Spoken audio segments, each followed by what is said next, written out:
Au nom du Père et du Fils et du Saint-Esprit. Amen. Mon Seigneur et mon Dieu, je crois fermement que tu es ici, que tu me vois, que tu m'entends. Je t'adore avec profonde révérence. Je te demande le pardon de mes péchés et la grâce de faire avec profit ce moment de prière. Ma Mère Immaculée, Saint Joseph, mon Père et Seigneur, mon ange gardien, intercédez pour moi. Donne-moi, Seigneur, un cœur nouveau. Oui, un cœur nouveau. Voilà quelque chose dont j'ai bien besoin, Seigneur. Quelque chose à demander souvent, chaque jour, pendant ce carême.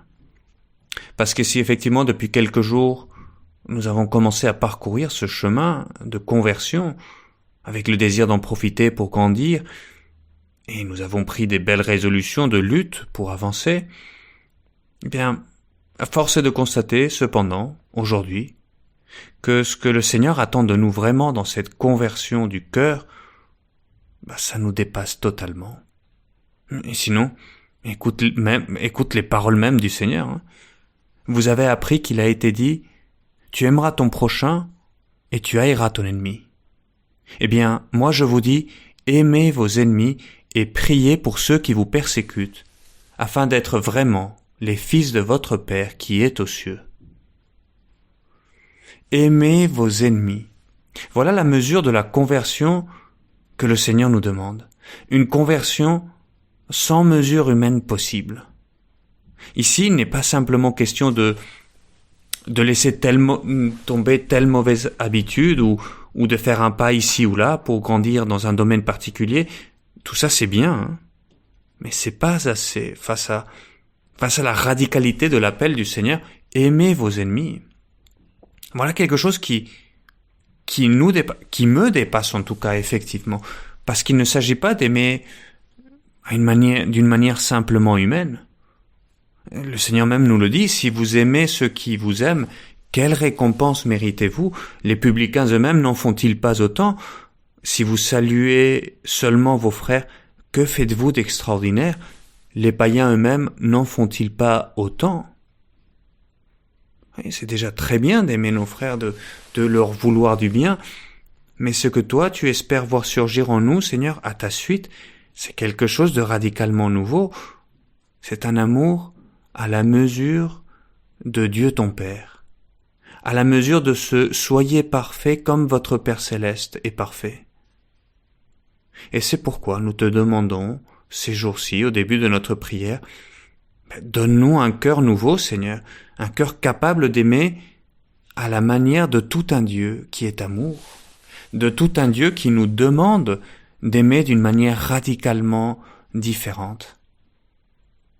Ces paroles, qui pourraient sembler totalement utopiques si on considère le monde autour de nous, eh bien pourtant, nous les accueillons, Seigneur, avec respect, avec vénération même, parce que toi, Seigneur, tu as passé ta vie en faisant le bien, auprès de tes amis, auprès des gens qui avaient besoin de toi, auprès d'inconnus, et même de ceux qui ne te comprenaient pas, voire même qui ne t'aimaient pas. Voilà quelque chose qui nous paraît admirable, mais qui est totalement à l'opposé de notre logique.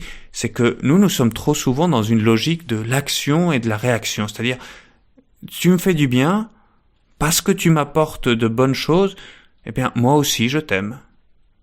Ou je prends soin de telle personne dans l'espoir, dans l'espérance d'un juste retour, d'une reconnaissance, d'une certaine affection, d'un amour de l'autre, de mes parents, d'une personne de ma famille, de ton épouse, et on est, d'une manière ou d'une autre, dans une action-réaction, dans l'attente de quelque chose qui vient de l'autre, et c'est normal, nous sommes humains. Mais toi, Seigneur, tu n'es pas dans cette logique-là. Tu es venu nous introduire dans la logique divine de la gratuité dans le monde, celle qui était à l'origine de la création, l'amour gratuit et total de Dieu pour ses créatures. Tu as décidé, Seigneur, de nous aimer, allez, disons-le ainsi, quoi qu'il en coûte, comme on aime dire ici en France. Quand le cœur déborde de joie auprès des apôtres, Et quand il est facile de se donner, mais aussi quand la fatigue est là, quand les émotions te disent que ça suffit pour aujourd'hui, ou quand, même face au rejet de certains, tes sentiments te disent justement le contraire, ça suffit, ils ne le méritent pas. Et pourtant tu dis, nul n'a de plus grand amour que celui qui donne sa vie pour ses amis. Et tu l'as donné, Seigneur, ta vie, dans l'acte le plus libre et débordant d'amour qui soit, ton offrande sur la croix. C'est du haut de la croix, avec ta prière à Dieu le Père pour tes bourreaux, que tu vas dire, mais Père, pardonne-leur parce qu'ils ne savent pas ce qu'ils font. C'est de là-haut sur la croix que tu nous montres, Seigneur, le sérieux et la profondeur de ton appel d'aujourd'hui. Aimez vos ennemis et priez pour ceux qui vous persécutent. Oui, Seigneur, ton cœur débordant d'amour est d'une logique nouvelle, non pas celle de l'action-réaction, mais de la pure gratuité. Et c'est pourquoi ton cœur déborde de joie et de paix. La joie et la paix que le monde ne peut pas donner, la joie et la paix de celui qui a décidé d'aimer toujours et en tout lieu. Parce que ce n'est pas le monde extérieur qui t'impose tes réactions, Seigneur, mais c'est du fond de ton être. Cette décision libre et la plus personnelle qui soit, qui façonne le monde. Ce désir de se donner dans l'acte même d'aimer. Voilà la véritable libération que tu veux nous apporter, Seigneur, par le carême. Cette capacité, cette attitude habituelle d'agir par amour, particulièrement dans l'effort, et non pas parce que cela me plaît, mais parce que nous avons décidé librement, par amour, de nous donner. Et ça, c'est beau. Et ça nous dépasse totalement. Et c'est pourquoi nous mesurons combien notre carême ne peut pas se réduire à un simple désir d'effort plus ou moins héroïque, sous peine d'en rester à un entraînement purement humain. Non, le but de tous ces efforts, de mon carême, Seigneur, c'est de t'ouvrir mon cœur à ta grâce, à cette présence agissante de ton amour, qui est le seul à pouvoir me faire entrer dans cette logique nouvelle. Et c'est pourquoi je demande dans ma prière chaque jour, Seigneur, donne-moi un cœur nouveau. Et c'est pourquoi je te répète cette demande, Seigneur, lorsque je me mets au travail et lorsque, à cause de la fatigue, je commence à me dire mais que j'ai envie d'arrêter. Seigneur, donne-moi un cœur nouveau. Parce que souvent, Seigneur, on entend ton appel d'aujourd'hui, ce « Soyez parfaits comme votre Père Céleste est parfait », eh bien, on l'entend en se disant « Mais que Dieu exige de moi une perfection qui est impossible à atteindre.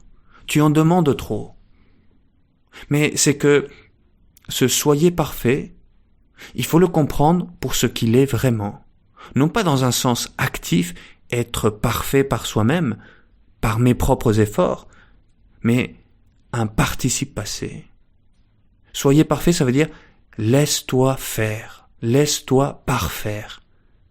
Le cri du Seigneur, c'est plutôt laissez-vous parfaire, c'est-à-dire pour être comme votre Père Céleste, pour pouvoir aimer même vos ennemis, pour trouver alors des forces d'aimer ainsi, laissez Dieu agir.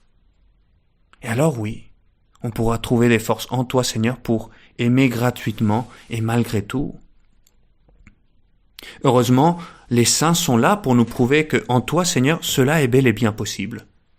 Que ce soit l'exemple de ces martyrs qui sont morts en priant pour leurs bourreaux, ou de ceux qui ont su pardonner le mal qu'on leur avait fait. Dieu merci, les exemples abondent dans l'histoire de l'Église. Et pour que tu ne crois pas que c'est là, des actes exceptionnels face à un déchaînement du mal extraordinaire, eh bien, laisse-moi terminer en te lisant simplement ce que Sainte Thérèse de Lisieux commentait en lisant ces mots du Seigneur.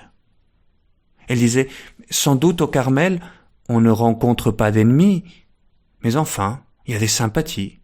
On se sent attiré vers telle ou telle de nos sœurs, au lieu que telle autre vous ferait faire un long détour pour éviter de la rencontrer. Et ainsi, sans même le savoir, elle devient sujet de persécution.